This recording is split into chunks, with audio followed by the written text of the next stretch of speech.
सगळं मिळतच नाही. कोठे काही एक आहे एक नाही, एक आहे एक नाही, एक आहे एक नाही. कोठे काही एक आहे एक नाही, एक आहे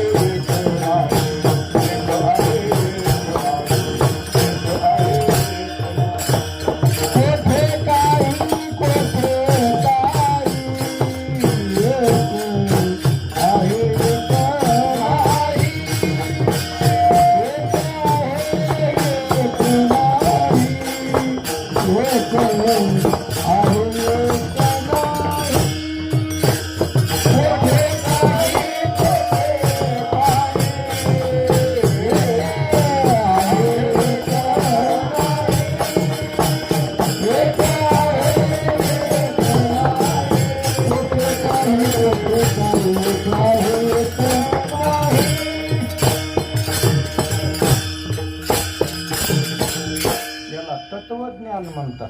हे जे आता मी 2-3 काही गोष्टी सांगितले याला या जगातलं अध्यात्मातलं तत्वज्ञान म्हणतात. माणसाला तत्वज्ञान होणं गरजेचं आहे, माणसाला आत्मज्ञान होणं गरजेचं आहे, ब्रह्मज्ञान होणं गरजेचं आहे आणि व्यवहार ज्ञान सुद्धा असणं गरजेचंच आहे. विठ्ठल विठ्ठल.